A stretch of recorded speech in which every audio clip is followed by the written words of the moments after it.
Я всегда просматриваю время от времени свои ролики. В «Храбром сердце» в начале я срезала аудио и получилось вместо сизифов и зифов. Прошу прощения, что-то я не откорректировала. Привет, мои дорогие подписчики. Сегодня «Арлет». Французская комедия, 1997 год. Авторы сценария Клод Зиди, Жозиан Баласко. Режиссер Клод Зиди, в ролях Жозиан Баласко и Кристоф Ламбер. Или Кристофер Ламберт, это кому как нравится. Эту комедию я смотрела очень давно, сейчас перебирала в памяти фильм и вспомнила про него. Мне тогда давно он очень понравился. Я несколько раз пересматривала и в этот раз опять с удовольствием пересмотрела. Жозиан Баласко я впервые увидела в этом фильме. А Кристоф Ламбер мне всегда очень нравился. Мне казалось, что он очень высокий, но у него всего рост 1,80 м. Я почему-то думала, что он гораздо выше. Сюжет. В Лас-Вегасе при смерти владелец казино, миллиардер. По его поручению находят единственную дочь во Франции, чтобы передать казино. Об этом не говорят отцу, что дочь нашли. И преступники используют Франка, неудачника Альфонса, чтобы он поухаживал за Арлет, женился на ней, потом бы они ее убили, и казино в руках бандитов. Франк получил бы 1% акций. А в это время 40-летняя Арлет работает официанткой в задрипанном придорожном кафе «Сороконожка». Иногда она спит с Виктором, дальнобойщиком, от которого она ждет предложения, но, видимо, не дождется. У нее есть подруга, которая нагадала на картах, что скоро у нее состоится встреча с прекрасным мужчиной, который не заставил себя долго ждать. Нет, Арлет не дурочка, чтобы сразу поверить в любовь такого мужчины, как Фрэнк. Ее терзали сомнения.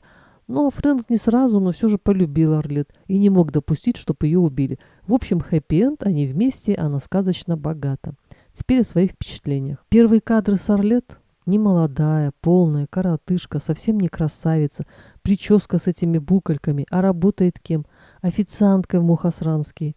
Интеллигентные в кавычках водители и дальнобойщики хватают за задницу, абсолютная неудачница, но при этом мечтает о замужестве, не ждет принца на белом коне. Но когда водитель-дальнобойщик использует ее как бесплатную шлюху и не собирается на ней жениться, она бунтует. Сцена, когда шеф-повар подслушал, что Арлет хает его стряпню, он макает ее головой в эту самую стряпню. Она опускает лицо в таз с замоченным салатом и буквально моет лицо там листьями салата. И смешно, и отбивает желание есть в общепите. И надо ж так оконфузиться перед внезапным появлением принца на белой машине вместо коня. Встретить свою судьбу, сидя в куче мусора, со шметками супа, салата и прочих объедков на лице. Героине, конечно, не до смеха, но мне, как зрителю, было очень смешно. Бедная тетка, непрезентабельная внешность, никакой романтической личной жизни, отвратная работа, недвижимости нет, полнейшее отчаяние. Но в таких случаях говорят, зато она человек хороший. Да, соглашусь, прямолинейно, без кокетства и жеманства, говорит, что думает. И в таком человеке уверен, она в беде не бросит и выслушать сумеет. В общем, верная боевая подруга. Красивых много, а порядочных не очень. Ну, красивым трудно удержаться, столько внимания, столько лести, и все это окутывает тебя как облако, и ты плывешь, плывешь, пока куда-нибудь не приплывешь. Платье черное с руками, обхватывающими Арлет сзади за попу, а спереди за грудь, произвело на меня неизгладимое впечатление. Я смотрела фильм в 10-й раз, наверное, и все так же хохотала, как и в первый.